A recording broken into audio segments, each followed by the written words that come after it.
président du Morena, qui fait le pseudo-congrès. Avant même que nous puissions prononcer, il est parti au congrès du RND et a déclaré à haute et intelligible voix qu'il soutenait Mbabosso, que ce Mbabosso qui n'est pas allé jusqu'au bout de l'élection.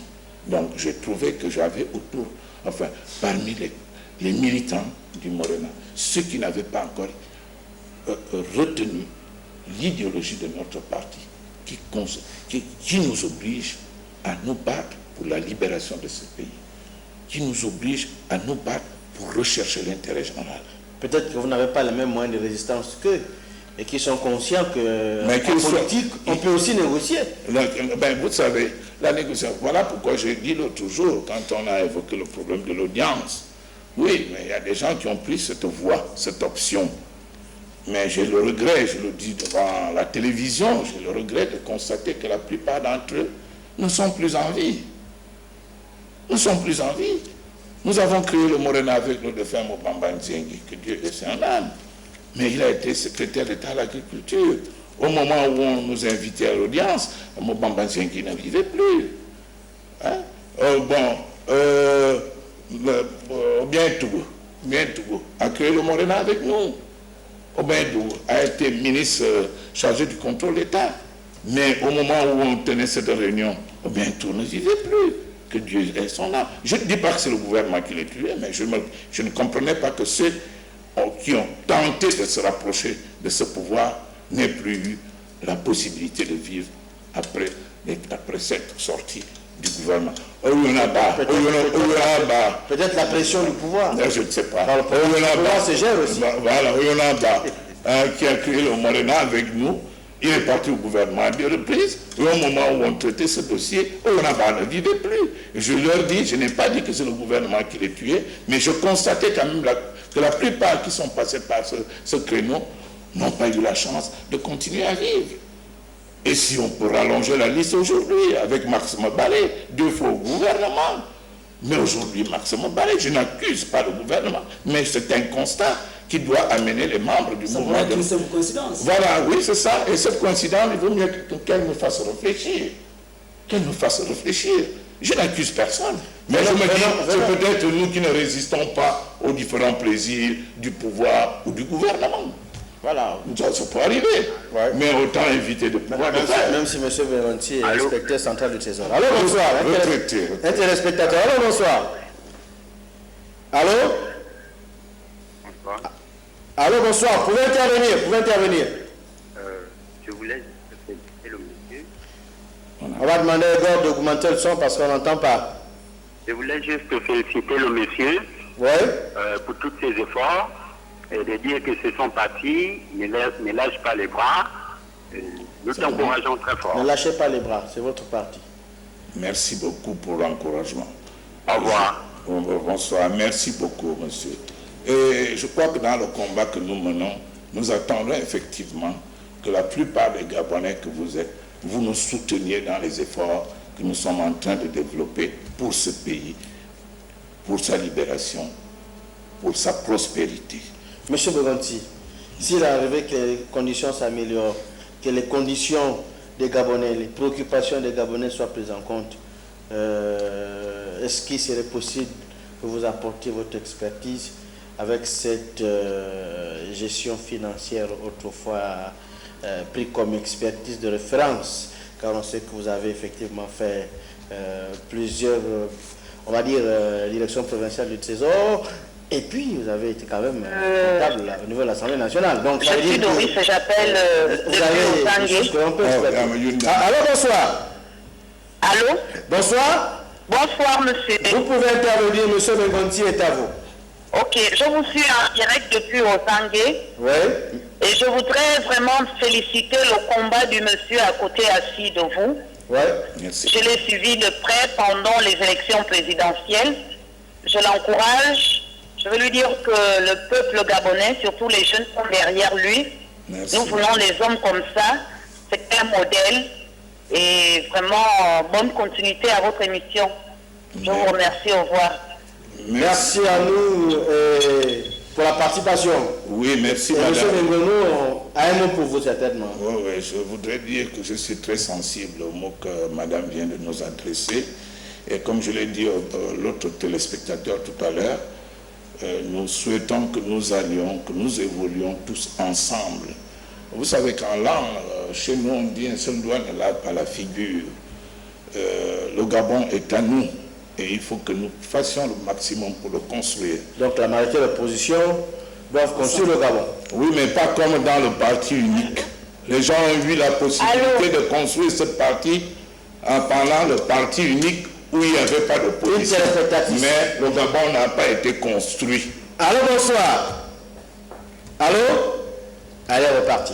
Donc vous disiez que le Gabon n'a pas été construit, peut-être l'occasion de construire. Mais oui, mais faisant des propositions concrètes, parce qu'on a quand même besoin de votre expertise que j'étais en train de détailler aux spectateurs et auditeurs de Canal Fréquence. Je dis qu'il faut que, pour que nous nous mettions à ce niveau, à la disposition du peuple gabonais, qu'il y ait certaines conditions. Et là, les alcaldes peut-être de gestion de l'État? Non, c'est-à-dire qu'il faut qu'il y ait des conditions qui soient réunies, que je sente que ceux qui peuvent gérer avec moi bénéficient de la confiance du peuple gabonais. C'est fondamental dans la gestion d'un pays, c'est fondamental dans la gestion d'une république. Si vous ne bénéficiez pas de la confiance du peuple, vous aurez beau faire, vous n'évoluerez pas. C'est le peuple qui est le moteur et c'est le peuple qui doit se retrouver dans toutes les décisions et dans toutes les initiatives que vous prenez. Mais si je monte pour être au gouvernement avec certains et que le peuple derrière moi ne se reconnaît pas. Voici le peuple. Allô, bonsoir. Allô, bonsoir. Intervenez. Là, intervenez sur l'émission. Oui, vous y êtes. Je voudrais saluer ce vaillant monsieur. Bonsoir, papa. Je vous salue. Bonsoir, monsieur le Tespoir. Nous croyons aujourd'hui qu'il n'y a pas de marchand en politique au Gabon. Je vous félicite. Merci beaucoup. Les jeunes sont derrière vous. Merci beaucoup. Merci. C'est nous qui vous remercions pour votre intervention. Alban, peut-être, je voulais juste demander à M. Luc Bengonsi, est-ce que c'est pas parce que vous n'avez pas encore trouvé votre compte que vous continuez à vous opposer? Mais monsieur, conséquence, c'est qu'à la CPPA, beaucoup sont des transfuges, M. Bengonsi. Bien sûr. Là aussi, c'est une autre vérité. Excusez-moi pour le geste.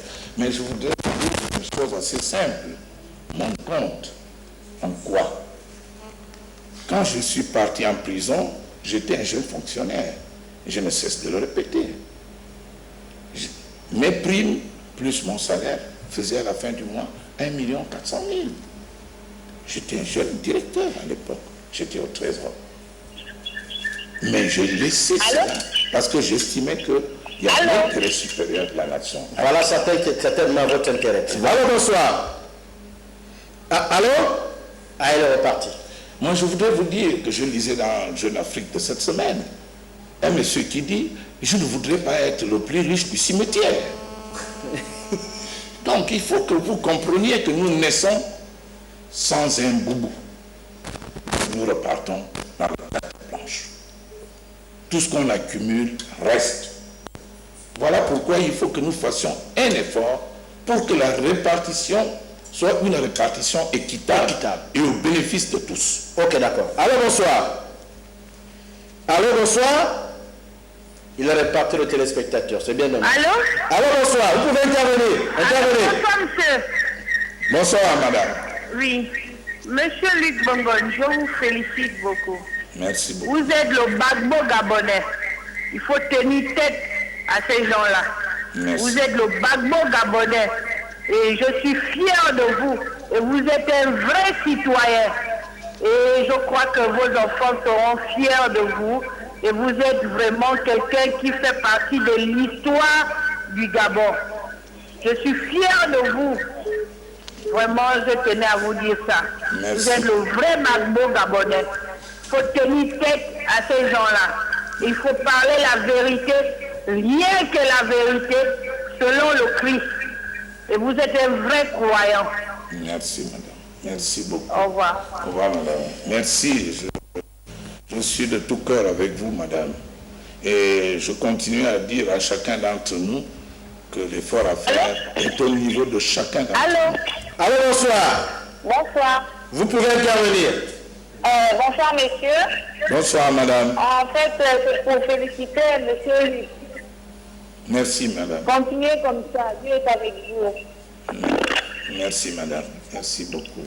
Bon, monsieur Bemono, on n'a plus rien à dire, si ce n'est que vous demandez d'apprécier beaucoup d'autres aspects. Il faut dire que le Gabon a un grand challenge et dans une sous-région où il y a un faire-valoir. À votre niveau, quelles sont les chances du Gabon en matière de projets, de stratégie économico-sociale pour permettre de redresser la pente ou alors après peut-être aux téléspectateurs. Allô, bonsoir. Bonsoir. Vous pouvez intervenir. Oui, je voulais intervenir pour féliciter M. Luc Bengonossi. Ouais. C'est un grand homme, il est intègre. Avec lui, le mot opposition retrouve toute sa quintessence. Je suis un étudiant et pour moi, modération. Vous avez tous mes encouragements et sachez que je vous admire. Merci beaucoup. Sur cette... Merci bien. C'est vraiment... J'aurais souhaité qu'on se voit de manière qu'on enrichisse nos relations. Je crois que c'est très important. Très important pour que nous nous comprenions. Allô? Oui. Allô, bonsoir, intervenez. Oui, bonsoir, monsieur. Bonsoir. Oui, bonsoir, monsieur Luc Bengonossi. Bonsoir. Oui, je tiens à vous féliciter très sincèrement. Alors là, merci. Pour la détermination, le courage. Et vous avez dit en 2009 la vérité. Vous avez dit la vérité. En fait, vous avez dit à tout haut, c'est que la quasi-totalité des Gabonais pensaient tout bas. Bonne continuation, monsieur Bengonossi. Merci beaucoup. Au revoir. Au revoir et bonne soirée. Oui, merci à vous pareil. Ok, merci. Votre point de vue? Oui, la mais... stratégie politico... Mais ce que je pourrais dire, c'est que le Gabon a toutes les chances. Dieu a donné toutes les possibilités à ce pays. Mais il y a des entraves. Mais ce sont ces entraves qu'il faut lever. C'est ça le débat que nous menons depuis 29 ans. Hein? Il y a des entraves. On va prendre la... Allô, bonsoir. Vous pouvez intervenir, madame. Bonsoir. Bonsoir. Ah, madame. Oui, je voudrais féliciter le président de l'Europe. Merci. Et vous écoute en tout cas. Bien, je voulais dire une chose, c'est que ce monsieur nous a prouvé la détermination politique de ce pays et je vais marquer un effort pour le rencontrer. Parce que les hommes comme ça sont difficiles à avoir. Félicitations encore. Ce n'est pas aujourd'hui qu'il lâchera. Il a commencé il y a très longtemps. Il devrait continuer. Et nous, on va prendre la relève. Félicitations. Merci bien, monsieur. Merci. Bon, je crois qu'à la fin de l'émission, on vous donnera notre numéro de téléphone, de façon que ceux qui pourront de temps en temps... La campagne n'a pas encore commencé. Non, c'est pas la campagne, mais enfin, nous sommes des citoyens nous sommes des citoyens. Il faut que nous puissions tisser des relations. On va peut-être orienter le siège, parce que c'est ce qui vous donne officiellement. Vous me disiez là tout à l'heure. On va prendre le téléspectateur. Allô, bonsoir. Allô, bonsoir. Vous pouvez intervenir. Oui, je voulais intervenir à l'émission. Oui, vous y êtes. Oui, c'est pour dire certaines choses à M. Bengonossi que j'admire beaucoup en ce moment-là. Parce que c'est un monsieur qui doit se rendre compte lui-même qu'il est un citoyen valeureux, mais que les Gabonais ne veulent pas reconnaître. Alors pour cela qu'il ne se décourage pas. Il faut d'abord qu'il se rende compte que de tous les fondateurs de Morena, il reste le seul qui est en vie. Ce n'est pas bien. Ça démontre déjà qu'il était plus jeune que tous les autres. Il reste en vie en train de lutter. Et de tous, il est le seul qui n'a pas pu être corrompu.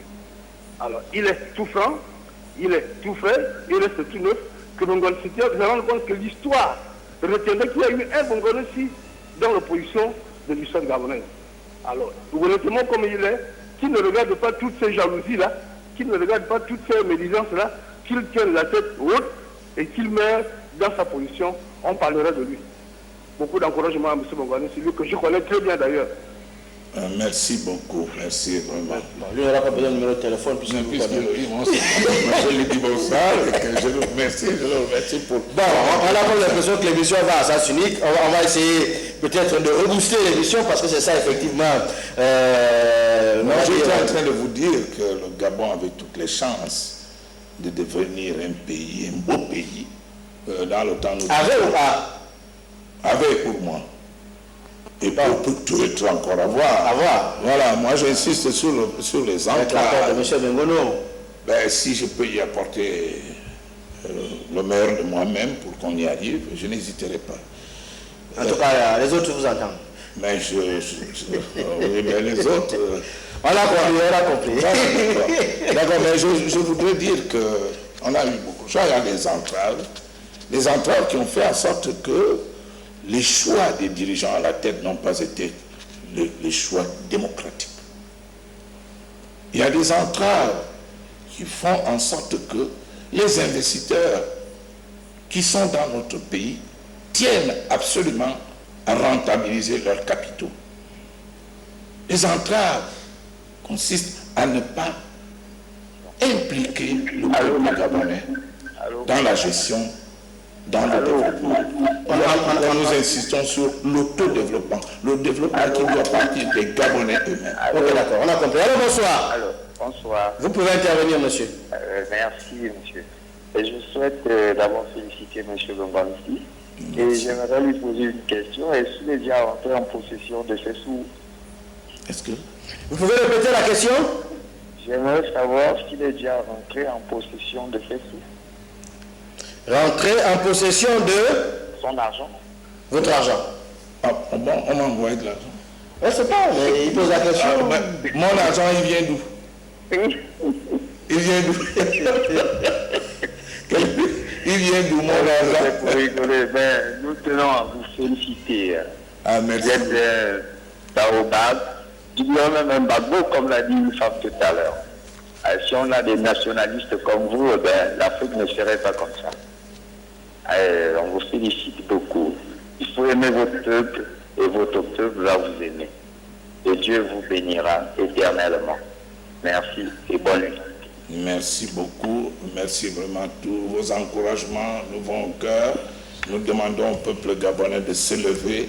Nous demandons au peuple gabonais de prendre leur pays en main afin de le développer, afin de le construire. Nous sommes en mesure de le faire. Nous avons toutes les possibilités que Dieu nous a données.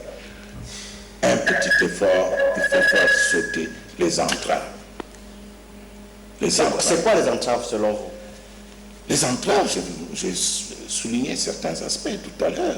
Le fait que les Gabonais ne parviennent pas à choisir leurs dirigeants. L'exercice réel de la souveraineté. Lors du passage du secrétaire général de l'ONU à Libreville, le 1er juillet 2010, mais nous lui avons remis un mémorandum dans lequel nous estimions que, malgré tout ce qu'on nous raconte, le Gabon n'était pas indépendant sur le plan pratique. Un pays, un peuple qui ne choisit pas ses dirigeants n'est pas indépendant. Un peuple qui ne vend pas ses richesses n'est pas indépendant. Un peuple qui ne dispose pas de sa monnaie n'est pas indépendant. On a compris. On répond aux téléspectateurs. Alors, bonsoir. Vous pouvez intervenir. Oui. Ton oncle Gbagbo n'a pas cité. Il disait que le nom de Gbagbo ne vous conviendrait pas. Je n'ai pas bien entendu. Vous voulez répéter, s'il vous plaît, il est parti. Bon, c'était un frère ouest-africain qui peut-être vous déconseillait de ne pas avoir le... Non, mais ça dépend. Moi, je crois que ceux qui ont utilisé cette comparaison n'ont pas tort. Les soucis du président Gbagbo rencontrent entièrement notre...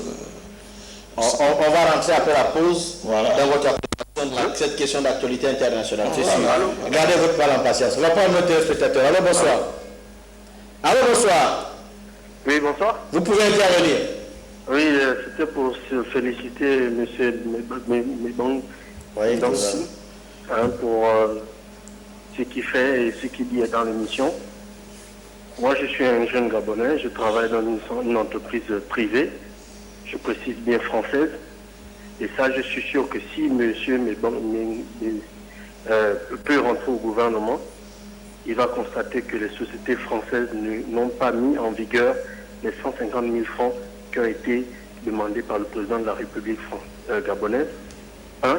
Et deuxièmement, il a raison que les sociétés françaises ne s'occupent pas du bien-être du social des Gabonais. Ils sont venus chercher l'argent au Gabon, ils sont venus puiser nos ressources et puis repartir. Je dis bien les sociétés françaises. Et ça, moi, aujourd'hui, si je pouvais avoir un mot à dire au Gabon, c'est de chasser les Français du Gabon. Et puis c'est tout. Merci beaucoup.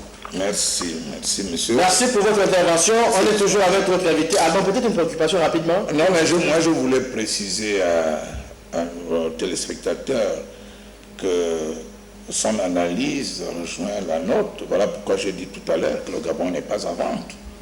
On n'a pas fait le tour du monde pour aller chercher des investisseurs pour développer le Gabon. Non. Mais non, le Morena trouve que ce n'est pas normal. Il faut attendre l'acquisition des technologies. Non, attention. Il y a un programme d'action. Quand vous prenez un État, il y a un programme. Il y a d'abord les objectifs bien déterminés. Et à ce moment-là, vous mettez en place des différentes opérations. Les objectifs, vous mettez en place des stratégies. Mais vous ne pouvez pas aller chercher des gens à l'extérieur pour que dans ce pays, ils viennent travailler à côté de vous sans que vous sachiez ce qu'ils font. On va développer la stratégie tout à l'heure. Alors, bonsoir. Bonsoir. Bonsoir, monsieur. Vous pouvez intervenir. Justement, je voulais parler à monsieur Diakoué, président d'écran. Et votre poste régulier, s'il vous plaît. Monsieur Diakoué, s'il vous plaît. Oui. Vous êtes content qu'on vous traite de Gbagbo du Gabon? Vous êtes content qu'on vous traite de Gbagbo du Gabon? Êtes-vous content qu'on vous connaissez la démocratie? Vous n'êtes pas content qu'à l'appel Ouattara gagné ces élections? Vous qui prenez la démocratie, vous.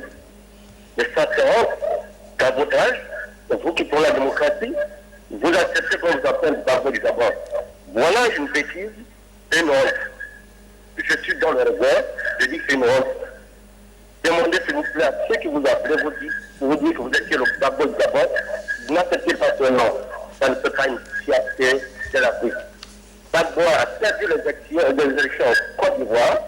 Si vous étiez un démocrate, vous devez le reconnaître publiquement. Merci. Bon, même si ce n'est pas un débat ivoirien, on sait que c'est l'actualité.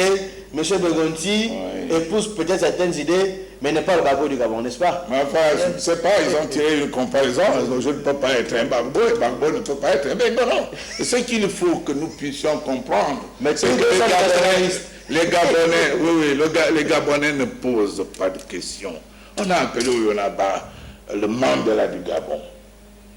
Mais il n'était pas Mandela. Donc il faut éviter il faut demander à Grégono pourquoi vous accepteriez aujourd'hui qu'on vous appela un peu le Gbagbo du Gabon. Pourquoi? Mais à ce moment-là, je répondrai et il appartient à ceux qui m'entendent de désapprouver. Chacun assume, lui il a sa position, mais il faut que les autres aient les leurs et qu'ils les assument. Nous sommes partis du principe que depuis plusieurs années, nous suivons les efforts du président Gbagbo qui veut donner à la Côte d'Ivoire son indépendance réelle, son indépendance vis-à-vis de la France. On a compris. On va prendre le téléspectateur. Allô, bonsoir. Allô, bonsoir. Il est reparti le téléspectateur. Allô. Rapidement. Oui, c'est peut-être sensible. Allô. Allô, bonsoir. Allô.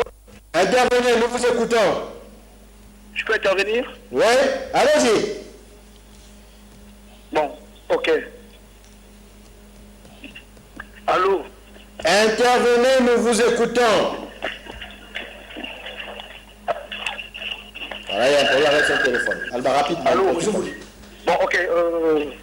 Je voulais dire que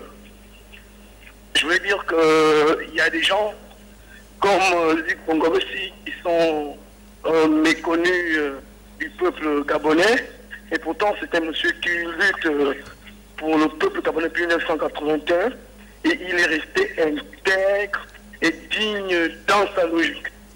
Il n'a pas été comme ceux-là depuis 1990 qui ont changé, parce que c'est des temps et on a remarqué que, comme a dit l'autre, qu'au Gabon fait ce qu'on appelle les vampires politiques.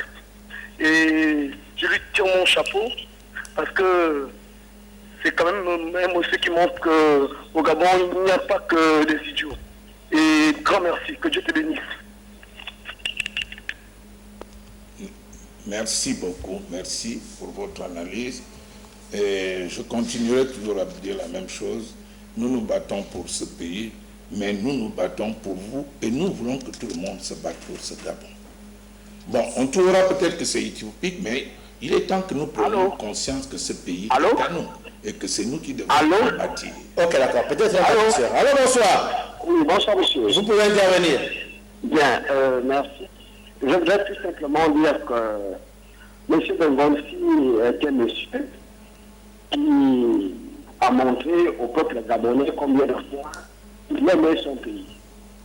Pour répondre à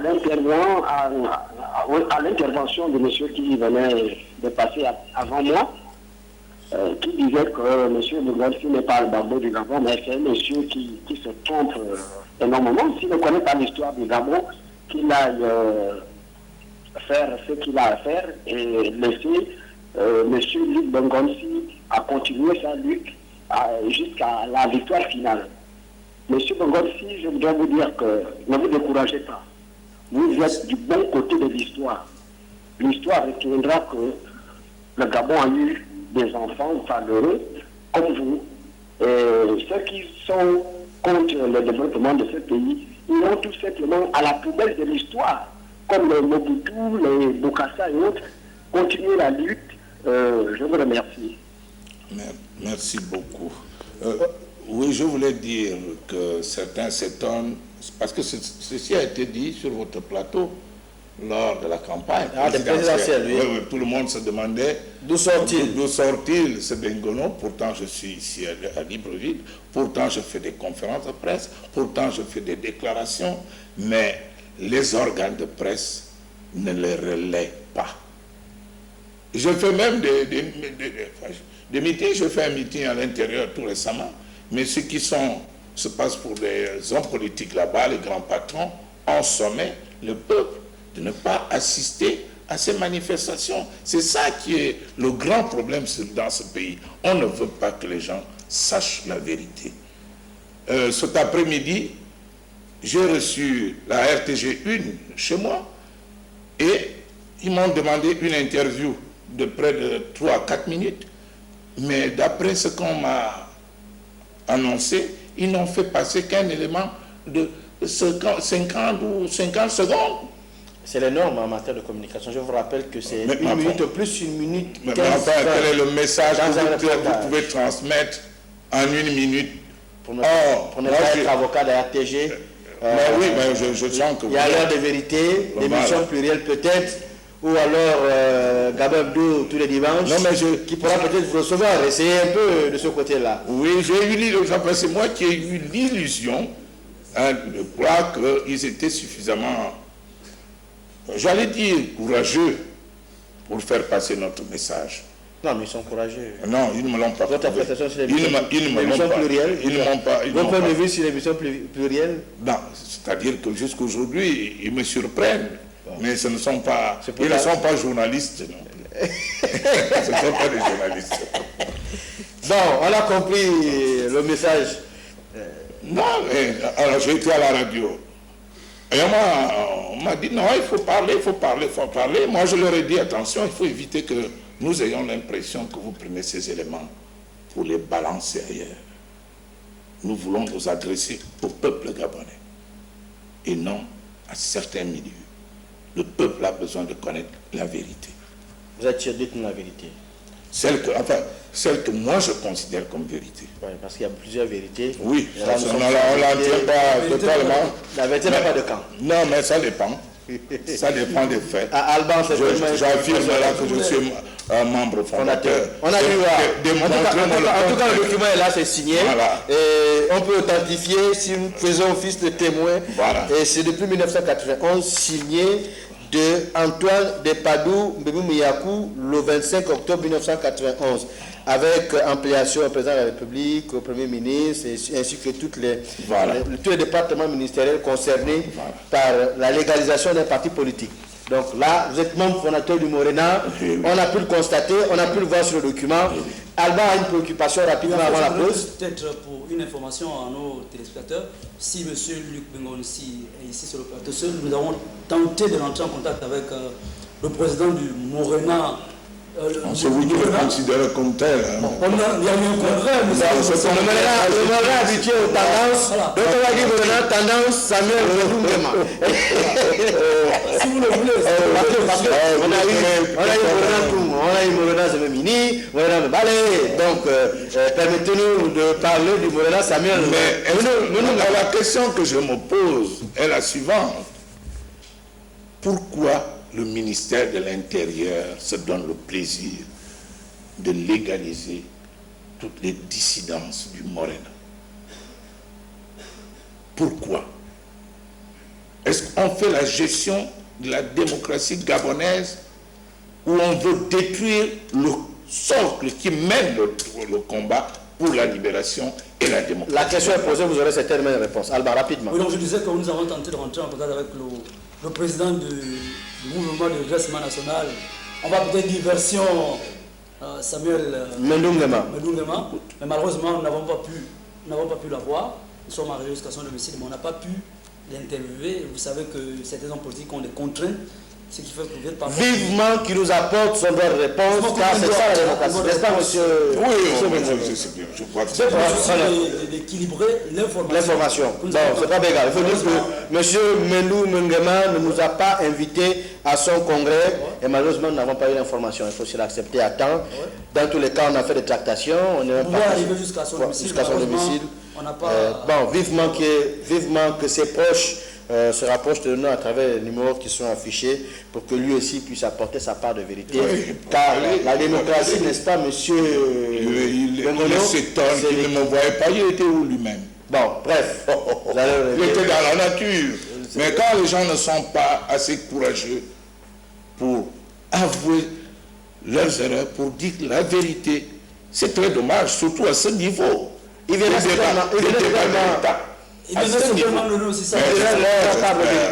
j'espère. De là, peut-être qu'il y aura peut-être un débat comme à la RTI en Côte d'Ivoire, on aura les deux concernés par la question pour que les Gabonais arbitrent. Mais vous lui poserez la question de savoir est-ce qu'il a invité le président du Morena au congrès. Monsieur Luc Bengonsi. Voilà, c'est moi le président. On a l'opportunité de lui demander.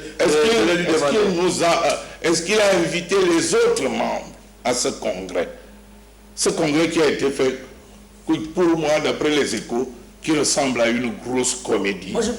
À une grosse comédie. Vous avez vu l'élément qui on a suivi l'élément. Voilà, c'est comme si et les autres membres qui étaient dans le comité directeur de l'ancien bureau, si je peux l'appeler ainsi.